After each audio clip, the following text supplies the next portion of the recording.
the quiet wards, patients placed their absolute trust in the figures sitting by their bedsides in the dark. One nurse was loved above all others. They called her Jolly Jane. But beneath her warm smile lay a chilling ambition to kill more helpless people than anyone who had ever lived. This is the story of Jane Toppan.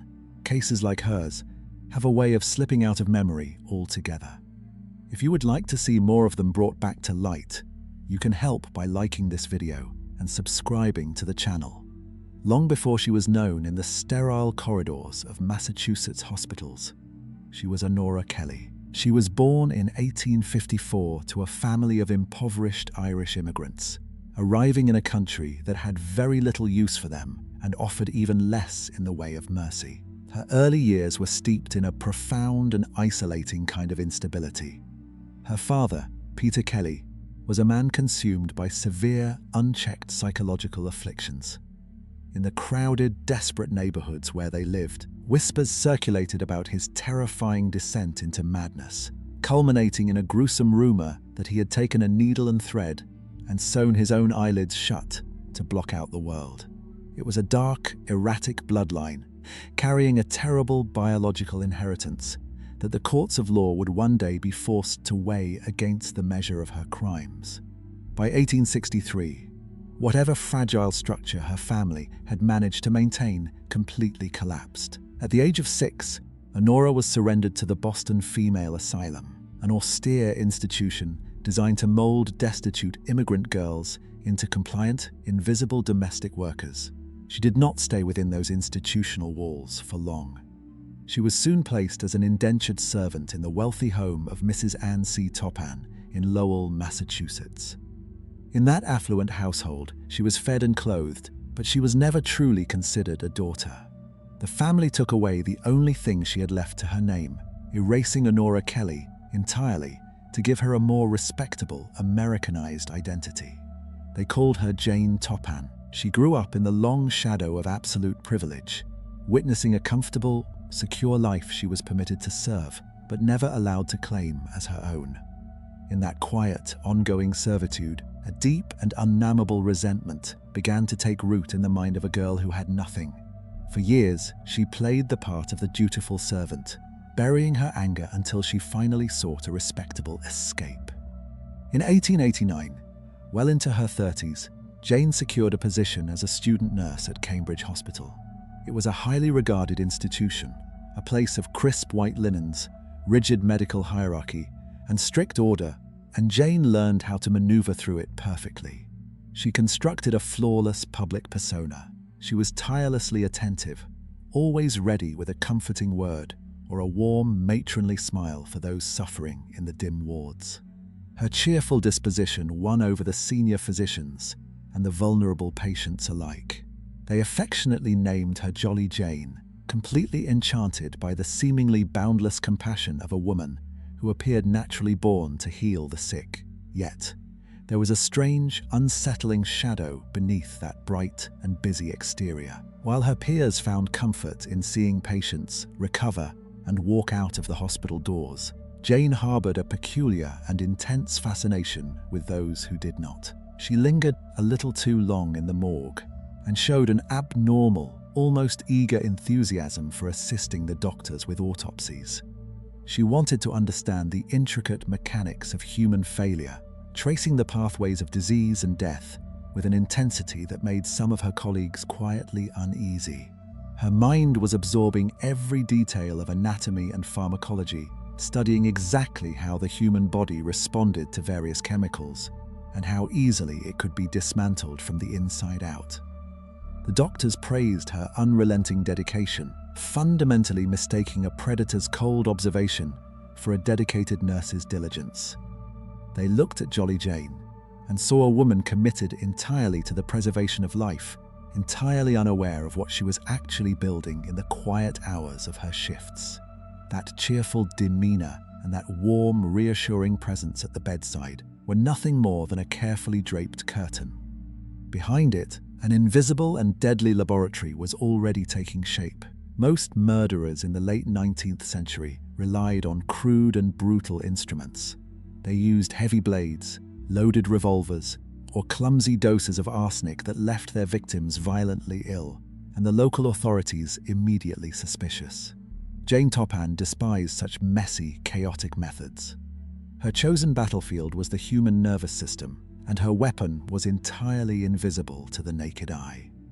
Through her meticulous observation in the Cambridge hospital wards, she had acquired a profound understanding of clinical pharmacology. She learned exactly how to manipulate the delicate biological balance of a failing body, transforming the standard tools of healing into instruments of silent execution.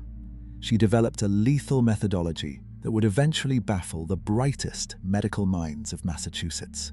Her signature weapon was a meticulously measured, alternating cocktail of morphine and atropine. The sinister brilliance of this mixture lay in a terrifying biological paradox. Morphine, a powerful opiate, naturally forces the pupils of the eyes to constrict into tiny pinpricks, which was a classic and easily recognizable sign of a narcotic overdose. Atropine, conversely, causes the pupils to drastically dilate. By administering these heavy chemicals together in precise calculated doses, Jane managed to neurologically cancel out the telltale physical symptoms of both drugs. She could effectively shut down a patient's central nervous system while leaving their eyes looking perfectly normal, successfully erasing the exact physiological signatures that any competent medical examiner would look for. Because the victims displayed none of the traditional outward signs of poisoning, the attending physicians saw only what they expected to see in a busy hospital ward.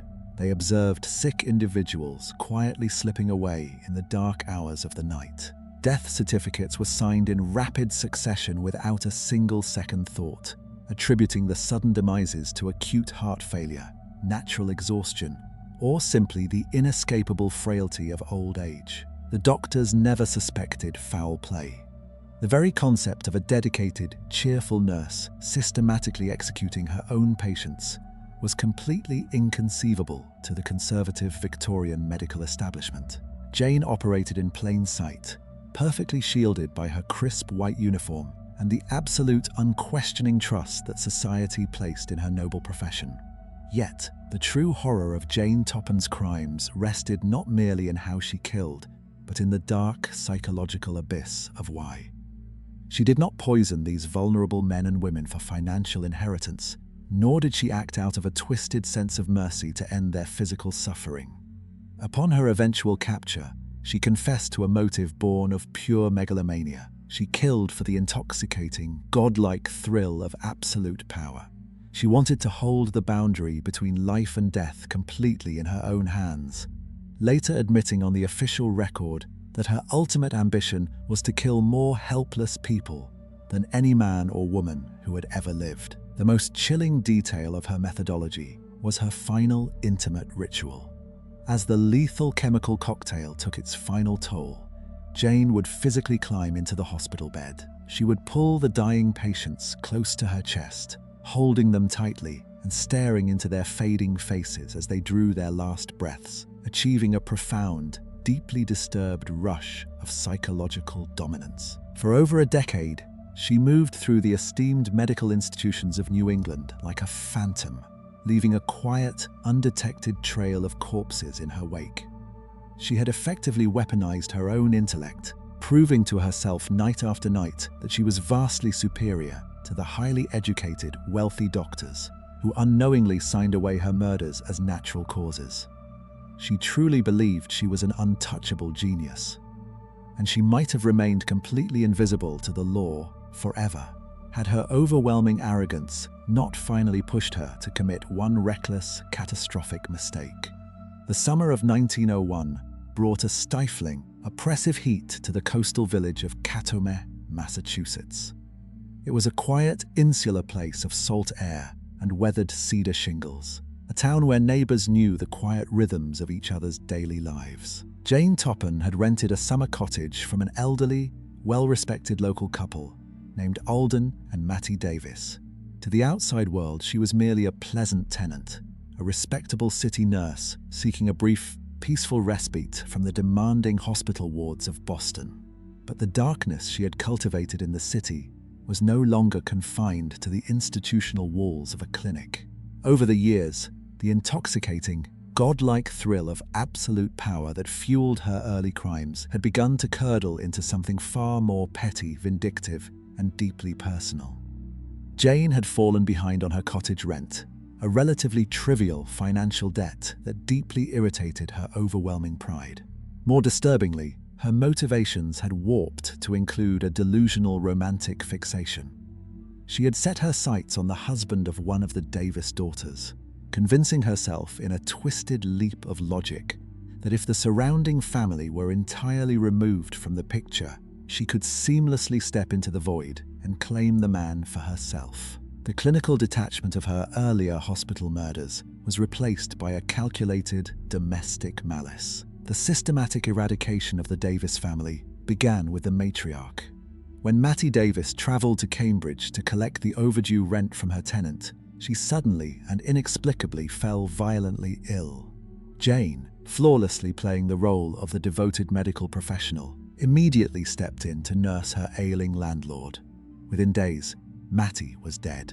The official cause was listed as a natural sudden decline. Displaying a breathtaking level of audacity, Jane accompanied the body back to Catamet, seamlessly transitioning her role from a delinquent tenant to the grieving family's indispensable live-in caretaker.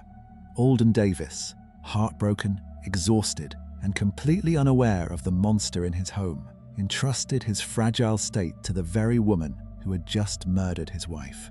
He did not last the month. Jane sat patiently by his bedside in the quiet summer evenings, dutifully administering her invisible cocktail of morphine and atropine. She watched the life drain from his eyes, satisfying her twisted urges before neatly recording his death as the tragic, unavoidable result of a broken heart. The local physician, seeing no reason to doubt the word of a trained Boston nurse, signed the certificate without a second glance. The sudden, staggering loss of both parents brought the two adult daughters, Minnie and Genevieve, back to the family home to settle the estate. They found Jolly Jane waiting for them, standing as a pillar of quiet strength in their darkest hour. She offered them warm sympathy and soothing tonics to calm their frayed, grieving nerves. She moved through the house of mourning with a chilling, predatory efficiency. First went Genevieve, succumbing to what the local doctors assumed was a sudden, severe ailment brought on by the immense stress of her parents' passing. Shortly after, Minnie followed her sister into the grave. In the span of a few short, devastating weeks, an entire, healthy family had been completely wiped off the face of the earth. A heavy, suffocating dread settled over the small coastal town of Catamet. The church bells seemed to toll without ceasing, ringing out for a family that had vanished with a terrifying, inexplicable speed. Neighbors stood on their porches, exchanging frightened glances and hushed whispers in the humid air. It was an era when medical science was trusted implicitly, but the sheer statistical impossibility of such a rapid sequence of tragedies was enough to make even the most rational minds falter. The community was paralyzed by grief and confusion, completely blind to the cheerful nurse who was patiently packing her bags in the empty, silent house. But a tragedy of that magnitude leaves jagged edges that do not easily align. 4 rapid deaths in a single household could no longer be quietly dismissed as a cruel, coincidental twist of natural fate. Somewhere in the shadows of this unimaginable grief, someone had finally started to ask the right questions.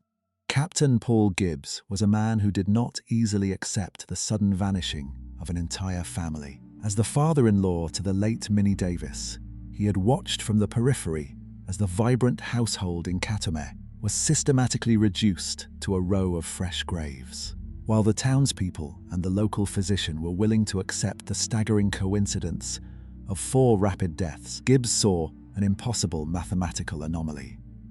He observed the grieving nurse, Jolly Jane, hovering over the funerals with a perfectly constructed mask of sorrow. Something in her overly attentive demeanor, the precise, unfazed way she moved through the house of mourning, struck him not as compassion, but as a calculated performance. He refused to let the earth settle quietly over the Davis family, while the woman who had poured their final medicines walked away completely free. Driven by a gnawing, unrelenting suspicion, Gibbs bypassed the local authorities, who were still entirely charmed by the nurse's sterling reputation. He took his dark theory straight to the state police and the medical examiner's office, demanding that the graves be opened. It was a severe and highly controversial request in 1901, an era when disturbing the dead was viewed with deep social and religious discomfort.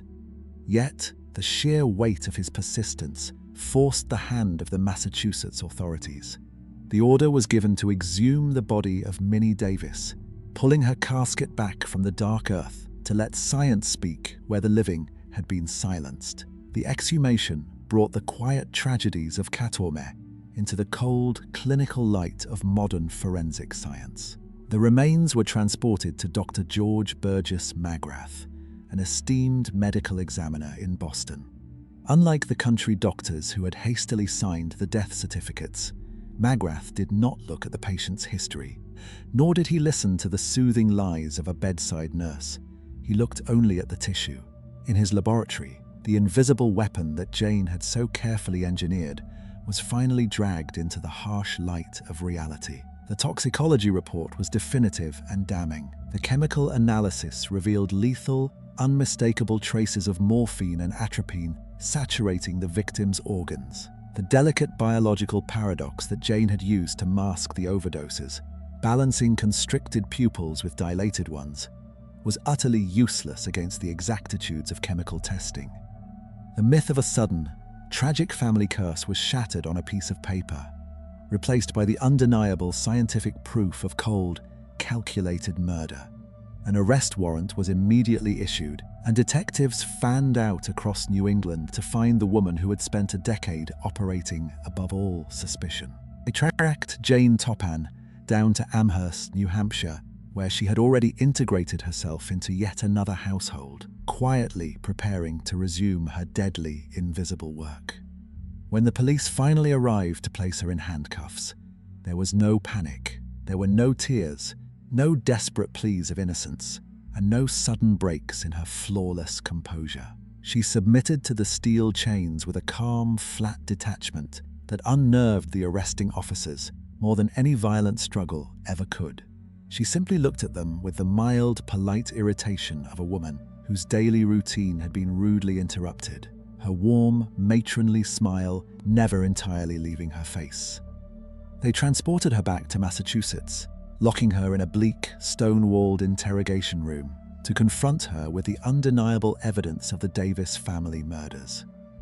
The seasoned detective sitting across the table expected a fierce, indignant denial, or perhaps the sudden, frantic breakdown of a woman cornered by the absolute weight of the law.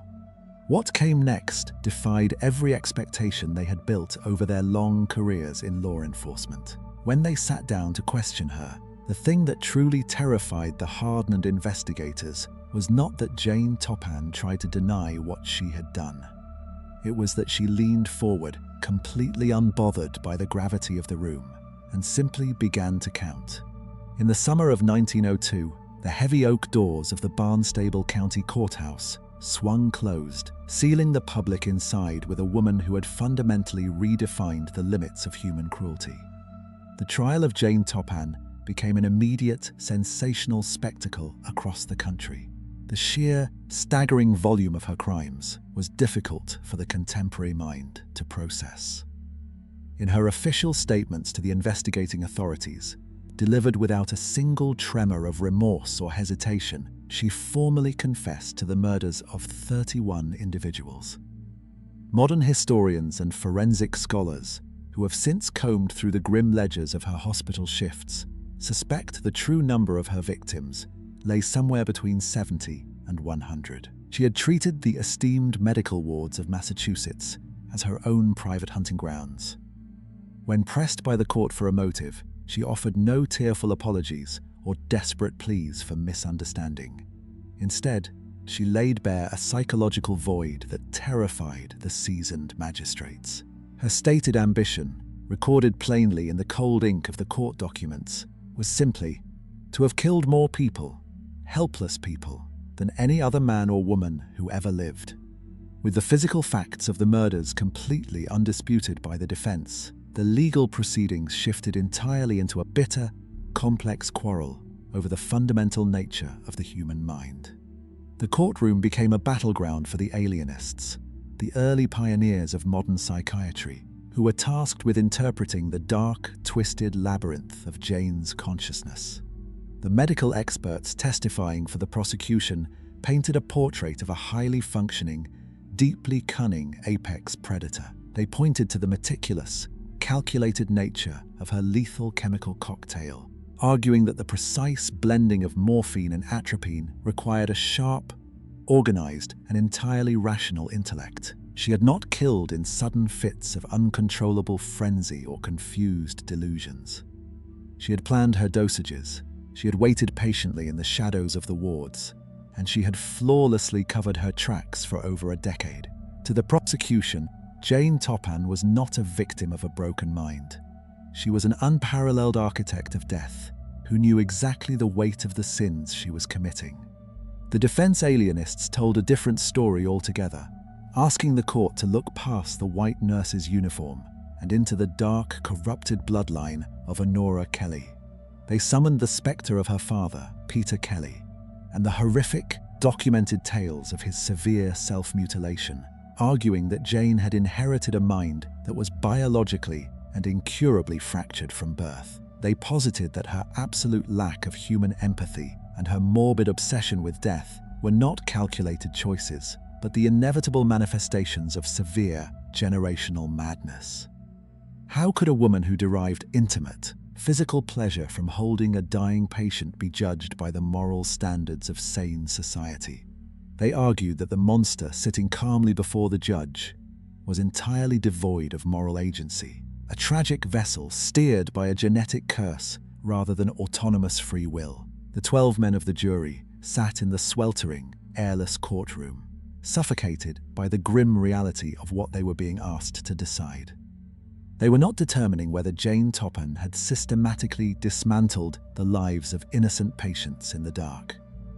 She had already admitted to the atrocities with a terrifying, boastful pride. Their heavy burden was to decide whether the Massachusetts justice system was dealing with a cold, calculating devil who deserved the ultimate punishment, or an incurable madwoman who could not comprehend the moral weight of her own actions.